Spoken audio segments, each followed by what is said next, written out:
সংসদে বিরোধী দলের কথা বলা বা দাবি তুলে ধরা উচিত। যৌক্তিক কারণে ওয়াকআউটও করতে পারেন, তবে হুটহাট ওয়াকআউট করা এবং এখনই মাঠের আন্দোলনে নামা বিরোধী দলের অনভিজ্ঞতার ফল বলে মনে করছেন বিশ্লেষকরা। বলছেন, বর্তমানে বিরোধী দলের মাঠে আন্দোলন সরকারের ওপর তেমন চাপ তৈরি করতে পারছে না। তাদের কথা, সরকারকে পর্যাপ্ত সময় দিতে হবে। অনুপিয়ালের রিপোর্ট। চলছে ত্রয়োদশ জাতীয় সংসদের প্রথম অধিবেশন। রাষ্ট্রপতি সংসদে ভাষণ দেয়া, সংসদে গণভোট ও জুলাই সনদ বাস্তবায়ন আদেশ ইস্যুতে আলোচনার দাবিতে দেয়া নোটিশের প্রতিকার সহ বিভিন্ন ইস্যুতে এখন পর্যন্ত কয়েকবার সংসদ থেকে ওয়াকআউট করেছে বিরোধী দল। পাশাপাশি সংসদের বাইরেও সরকারকে চাপে রাখতে মাঠের আন্দোলনে নেমেছে বিরোধী জোট। বিশ্লেষকরা বলছেন, জামাত এবারেই সংসদে বিরোধী দল হিসেবে যাবার সুযোগ পেয়েছে। তবে ঘন ঘন ওয়াকআউট করলে ওয়াকআউট যে প্রতিবাদের ভাষা, সেটির গুরুত্ব হারিয়ে যাবে। এতে জনগণের আস্থাও হারাতে পারে বিরোধী দল।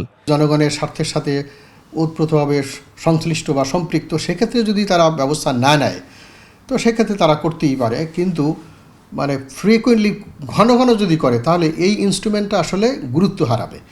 তখন বলবো এটা তো বয়কট করছেই, সুতরাং এটা জনগণও তাদের প্রতি সমর্থন দেবে না বলে আমার কাছে মনে হয়। তারা বলছেন, বিশ্বযুদ্ধ চলমান অবস্থায় সংসদের বাইরে আন্দোলনে নামাটা বিরোধী দলের এক ধরনের অনভিজ্ঞতার প্রকাশ।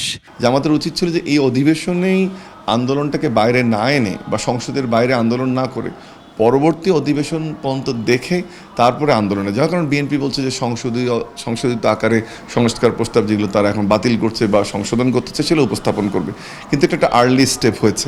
এবং এটি আমি মনে করি যে একদিকে যেমন একটা এক্সাইটমেন্ট আছে বিরোধী দল হিসেবে, তেমনি অভিজ্ঞতার অভাব। বিরোধী দল জুলাই সনদের বাস্তবায়ন আদেশ, নতুন কর্মসংস্থান সৃষ্টি, দ্রব্যমূল্যের ঊর্ধ্বগতি সহ নানা ইস্যুকে কেন্দ্র করে জনগণকে নিয়ে আন্দোলনে নামার চেষ্টা করতে পারে। সেক্ষেত্রে সরকারকে সতর্ক থাকতে হবে বলে মনে করছেন বিশ্লেষকরা।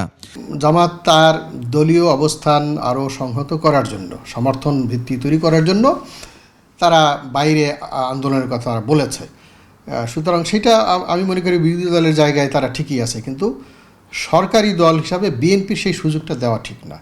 তাদের এমন আইন পাশ করা ঠিক না, বা এমন কোনো সংশোধন করা ঠিক না, অথবা এমন কোনো সিদ্ধান্ত নেওয়া ঠিক না যে সিদ্ধান্তের ফলে বিরোধী দল সুযোগ পায়। তবে এই মুহূর্তে বিরোধী দলের মাঠের আন্দোলনে সরকার চাপে নেই বলে মনে করছেন তারা। চাপ তৈরি করার চেষ্টা করছে জামাত, কিন্তু সরকারের দিক থেকে যে বিষয় দেখা যাচ্ছে, তারা ওভারওয়েলমিং মেজরিটি না নিয়ে এখনও জামাতকে কনফিডেন্সে নিয়ে বা যে যুক্তিতর্কগুলো হচ্ছে সংস্কারের, তারা নতুন করে বলছে যে আমরা সংশোধনী আকারে উপস্থাপন করব। সরকার এক মুহূর্তে ঠিক চাপে পড়েছে এটা আমি বলবো না, কিন্তু সরকার বিরোধী দলের যে এই যে আর্গুমেন্টটা বিরোধী দল যেটা চাচ্ছে সেটি কিন্তু নেভিগেট করার চেষ্টা করছে। আমি এটাকে পজিটিভলি দেখি। সংসদকে আলোচনার কেন্দ্রবিন্দুতে পরিণত করা দরকার বলে মনে করছেন তারা। অনুপ পিয়াল, 21 টেলিভিশন, ঢাকা।